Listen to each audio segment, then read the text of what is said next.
it's Lisa Purdy again, and I'm here to read you Genesis 4 again. So I'm in the Amplified Classic version of the Bible, and I'm just trying to encourage you to spend time in the Word every day, and to use that as a way to hear from God. So here we go. Chapter 4. And Adam knew Eve as his wife, and she became pregnant and bore Cain. And she said, I had gotten and gained a man with the help of the Lord. And next she gave birth to his brother Abel. Now Abel was a keeper of sheep, but Cain was a tiller of the ground. And in the course of time, Cain brought to the Lord an offering of the fruit of the ground. And Abel brought of the firstborn of his flock and of the fat portions. And the Lord had respect and regard for Abel and his offering. But for Cain and his offering he had no respect or regard. So Cain was exceedingly angry and indignant. And he looked and sad and depressed. And the Lord said to Cain, Why are you angry?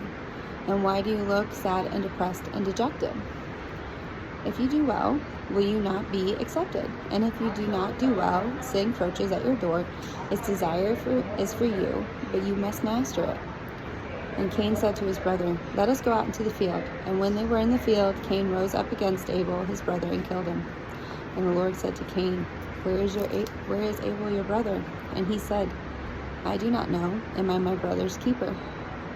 And the Lord said, What have you done? The voice of your brother's blood is crying to me from the ground. And now you are cursed by reason of the earth, which has opened its mouth to receive your brother's shed blood from your hand.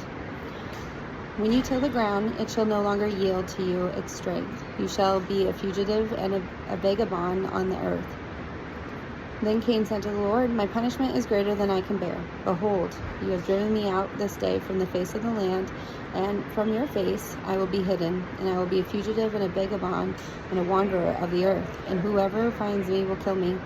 And the Lord said to him, Therefore, if anyone kills Cain, vengeance shall be taken on him sevenfold.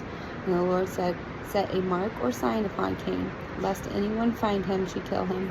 So Cain went on away from the presence of the Lord and dwelt in the land of Nod, which is wandering, east of Eden. And Cain's wife, one of Adam's offspring, became pregnant and bore Enoch. And Cain built a city and named it after his son Enoch. To Enoch was born Arad, and Arad was the father of Mehujael, and Mehujael the father of Meshuel, and Meshuel the father of Lamech. And Lamech took two wives. The name of one was Ada, and the other was Zillah. Ada bore Jabal. He was the father of those who dwell in tents and have cattle and purchase possessions. His brother name was Jabul, and he was the father of all those who play the lyre and pipe. Zillah bore Tubal Cain. He was the forager of all, cutting instruments of bronze and iron. The sister of Tubal Cain was Naamah. Lamech said to his wives, Ada and Zillah, Hear my voice, you wives of Lamech. Listen to what I say.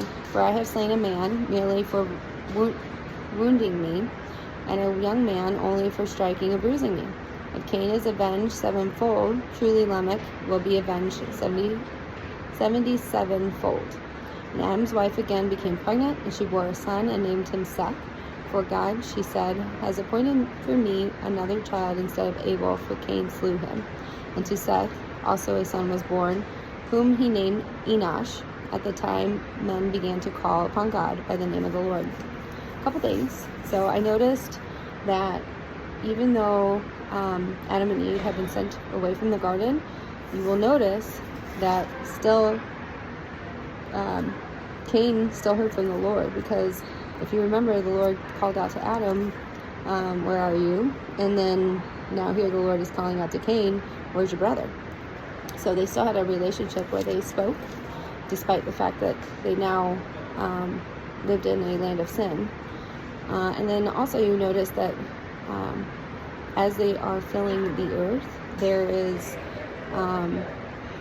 different relationships and things, and Cain is still concerned that there are other people that may attack him, which would be family that's creating this. But there's enough of them that he was concerned that something would happen to him. So it's interesting to hear the context of what they were living. And then you hear of Lamech and his wives and how he's talking to them. So these are just some interesting pieces that start to unfold as you kind of consider what the beginning of time looked like. Obviously we don't have multiple wives now, but back then it made sense that they would need them in order to populate the earth. So it's just obviously a different time at that point. So it's neat as you look historically through the Bible, like where the family lines go, and it's interesting how each one of these guys, you'll notice, had different things they were known for. So there's giftings that get passed down among them. For instance, the Zillah, they were the foragers, cutting instruments of bronze and iron. You had the brother's name of Jubal, who his father was those who played the lyre and pipe, so they were the musicians. So it's just interesting to see how those unfold as well as you read through. So kind of pay attention to those details. They're kind of interesting to look at. So hopefully this was good for you. Sorry that I don't know how to pronounce these words or these names very well, but it's giving it a shot, right? So like I said, using the classic Amplified. I hope this was helpful for you, and keep reading. Talk to you guys later.